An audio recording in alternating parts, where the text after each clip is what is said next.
Magdalene's blog 20. Those early days of feeling part of the goddess's world were mostly very sweet. It was a very individual thing, a personal feeling that nestled in the vitals of my being, that my life was on the verge of being included in something greater. The feeling of connection was there more intensely when we, her priestesses, worked together for her cause. Bell had taught us that through conscious work our mind-soul would absorb the influences from the gods and goddesses invoked. Our choices would mold our mind-soul's texture, and our efforts would bring it strength and depth. One day, Ayala and I carried firewood out to the shrines. We were helping the priestesses who attended the shrines where male supplicants were received, those who came because they needed the goddess's touch and paid homage to her there.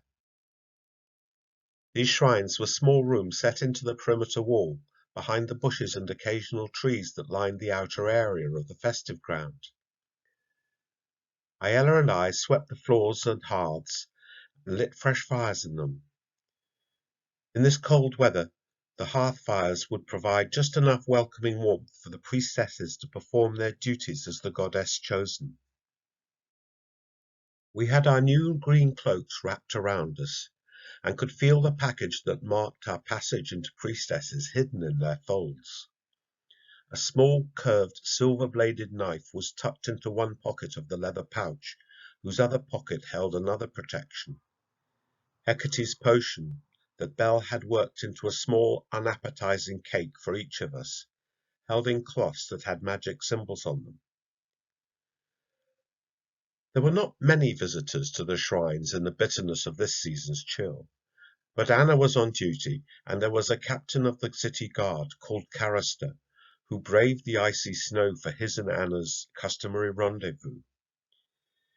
He was let into the northwestern gate by the eunuch Bacco, and went to the covered area at that corner of the ground while Ella and I were ready with a warming drink. He accepted it gratefully as he shook the frosting of snow from his cloak.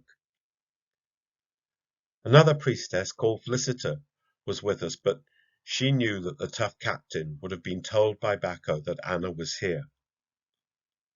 Ayala's hood fell back, revealing her long fair hair. Caraster appreciated it with a wink and a joking comment. "Are you on duty tonight as well, priestess? Perhaps I should ask for the goddess's favour through you." "Crass!"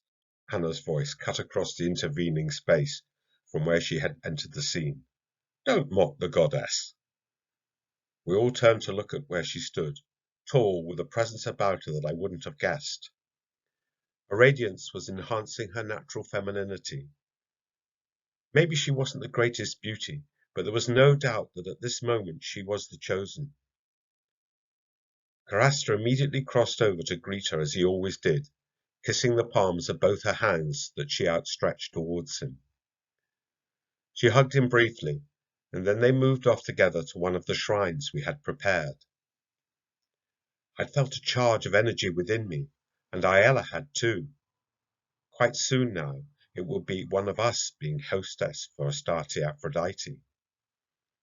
It seemed we would be ready. We walked back together for the evening meal. I was on kitchen clearing duties, but Ayala would be going back to the shrines after mealtime. I knew she had started taking a portion of Hecate's poison, and wondered what she was planning. The next day, she told me that players had been coming to the northwestern reception and practicing their music. Carmel had been out a couple of times, and they were going out again that night. I joined them, and Helena came along as well. The day had been a bit warmer, and there was a feeling that a party was happening out there. A myriad of stars were out in the clear sky as we made our way across the festive ground, and music emanated from where the glow of several braziers were giving their light and warmth into the night. 2 torches we carried made the shadows flicker about us as we walked, and across the space ahead we could see people dancing, some early practicing for the spring festivities. At the edge of the light, Carmel called out greetings to a couple of the musicians, and Ayala turned to say, in hushed delight, that there were more people there tonight than the night before. The musicians had set up their instruments, and some were already playing snatches, while singers tried out their voices in improvised accompaniment. It was fun to be there with them.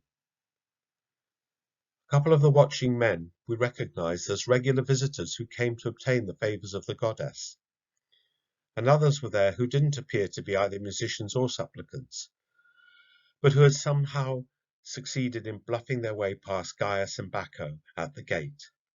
They had wine with them, and they were drinking quite freely.